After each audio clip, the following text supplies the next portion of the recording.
J'ai voulu organiser des croisières spéciales requins océaniques de la mer Rouge pour permettre aux plongeurs de rencontrer certaines espèces remarquables comme le requin renard, comme le requin océanique aileron blanc, le Longimanus.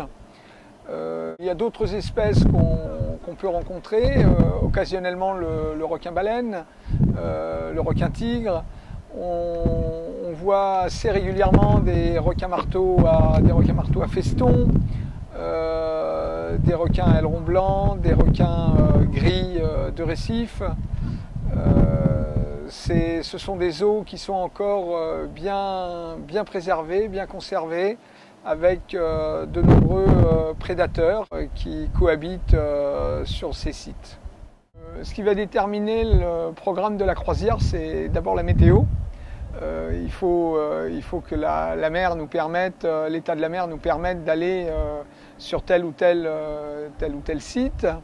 On va rester plus ou moins longtemps sur le site en fonction de la présence des requins, particulièrement des espèces que les gens souhaitent rencontrer, photographier, filmer. Pour optimiser les rencontres avec les requins, il faut choisir la destination, la période de l'année.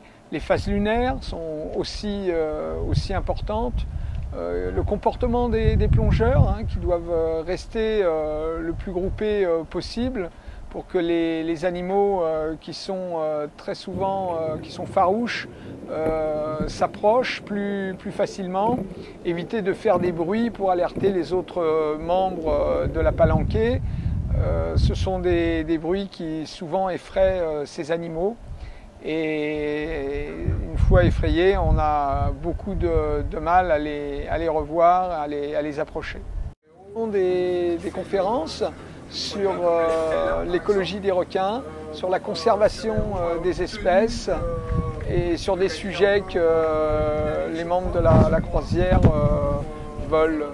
Le requin renard, on peut l'observer seulement en Égypte autour des îles Browser et de Dédélius et aux Philippines sur l'île de Malapascua.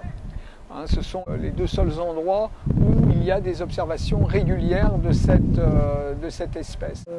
On cherche des sites où les requins viennent tourner, certainement des stations de déparasitage. Si on reste à une certaine distance, à ce moment-là, on a la chance de pouvoir faire de belles observations.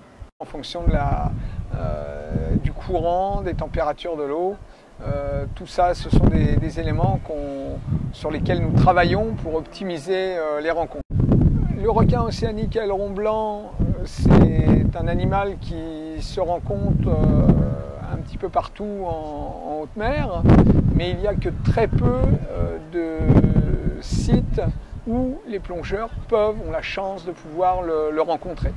C'est une espèce qui est dangereuse, il faut être prudent, les observer et s'ils s'approchent trop près, interposer soit un débordoir, soit un appareil photo, mais ne pas les laisser rentrer en contact avec les plongeurs. Il faut s'assurer que les plongeurs soient protégés par un vêtement complet, un vêtement isothermique complet, ne pas laisser les gens plonger sans ce vêtement qui les protège du contact de ces animaux. La plupart ne sont pas matures. La reproduction, la résilience de cette espèce est très longue. La maturité sexuelle vient tardivement. Il y a peu de petits requins qui atteindront l'âge adulte et c'est une espèce qu'il est urgent de protéger. Et la seule façon peut-être de protéger cette espèce serait de créer des corridors de conservation entre les aires marines protégées.